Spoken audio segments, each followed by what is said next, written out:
so warmly and so generously accepting to come and be a part of this. And at the very outset, I just want to hear a few words, your thoughts on, I mean, obviously I want to hear your thoughts on kindness to start with. What it means to you, have you been the recipient of it or the lack of it, and has it shaped you in any way who you are today? Well, very good evening to everyone here. I'm sure you've seen this on many t-shirts. In a world where you can be anything, be kind. Because it doesn't take anything to be kind, but the ripple effect that it has is enormous. And of course, like every other human being, I have been the recipient of both kindness and unkindness, you know, and yet I still think I would choose to be kind, you know. And I think in today's world especially, we all have this hustle mentality where, as you rightly said, people think, oh, if I'm nice, people will walk over me. I also think there's a difference between being nice and being kind. There's a big difference between being nice and being kind. Yes, when you're too nice, you can be a walkover, but you can never be a walkover when you're kind. I don't think that's possible. And also I think, you know, instead of course you can do random acts of kindness, but intentional acts of kindness can really change people's lives.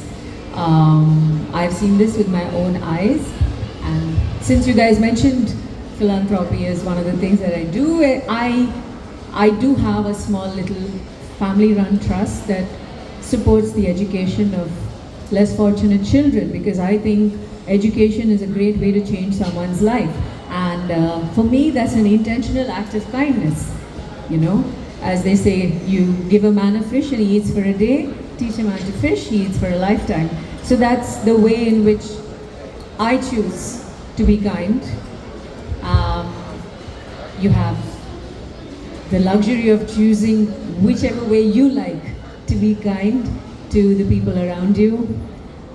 And I mean, what else can I say? Kindness definitely begins at home. That's very, very important. And I think that's where your prototype of everything that we grow up to be begins. It all begins at home. So before you go out into the world to change people's lives, it pays to start being kind to your own loved ones, you know. And I think, yeah, that's about it. I'm also privileged and fortunate to be a musician, because I think music is a great way of being kind, both to myself and to the people who happen to be listening to music, not just my music, but any music. Music has a very transformative power. It has the power to heal. So I'm blessed and fortunate that I get to be a musician. And yeah, for all these reasons and more, I'm here today supporting the International Kindness Festival, because I really believe that kind is the new sexy, guys. It really is. You know, I hear you when you say kindness begins at home, and I have your book here, the one that you have some beautiful poems in here. It's called The Broken Wing, and as I was reading it, one thing that strongly stood out for me is kindness to self. It seems to me that this book is like, it's been a journey or a catharsis for you to find home within yourself. Absolutely. Yeah, Absolutely. Can you tell us a little bit about what you feel about kindness to self? Yeah, that is definitely, I think that's what the saying actually means when they say kindness begins at home. I think you have to start by being kind to yourself, because unless you can do that, you can never do it. You can never be kind to other people. For me, yeah, this book has been, it is my journey from my turbulent teens right up until I was an adult. So in that way, it is my way of discovering myself, discovering the world, all of that. It's a very bearing my soul kind of book. I have no idea how you found it. But it's sweet. Thank you, thank you. That's really sweet.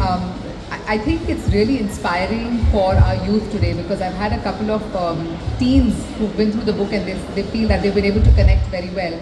And you know, why do we get people who are visible, who are celebrities to talk about kindness? Because when you talk, people listen. And people actually, they absorb and they get impacted, they get inspired. And I can tell you that the few kids who I have seen read this book, they have been very greatly moved. They feel connected because they feel seen and heard. And being seen and heard is a very large part of connecting with people. So I think your book has touched quite a few people, and you know, this whole concept of being kind to self has come out very strongly in that. I think that's also because you know, sometimes when you as a person go through a lot in life, you can empathize better with people. Maybe that's what it is. Music. Yeah, absolutely. So, do you have any thoughts on how you know education plays a role in teaching about fostering these human emotions? Have you had any experiences growing up which you felt that you know our educative environments could have done more or been a different way? Not like that. I remember when I was a kid that we had this little after-school program where all of us high school students, once or twice a week, we would go and sit in these corporation schools where, you know, their grasp of English was not as strong, and we would just sit with them and help them learn the language better. And it was, of course, a voluntary thing, and it was done by the school. So I think some educational institutions do foster that environment where, you know, the act of helping other people is almost involuntary. You know, it's not something that you have to think about. You just do it automatically, and it's a really good thing. And then there's a practice of tithing, which is relevant in most religions, where you give 10% of your income to charity.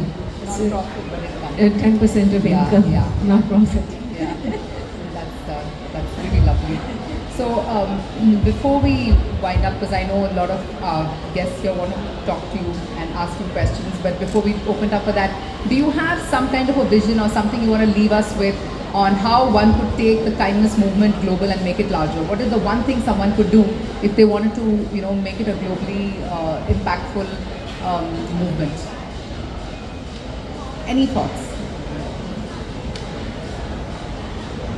Maybe you should do a kindness challenge, like they have the ice bucket challenge. You know, it's like, it's a really simple thing. Simple thing, yeah. Yeah.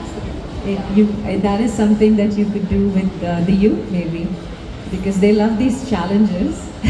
So do one random act of One kindness. random act of kindness, and then tag someone. yeah, and else. tag someone, and Yeah. then they have to do it Yeah, as well. yeah. Well, thank you, Andrea.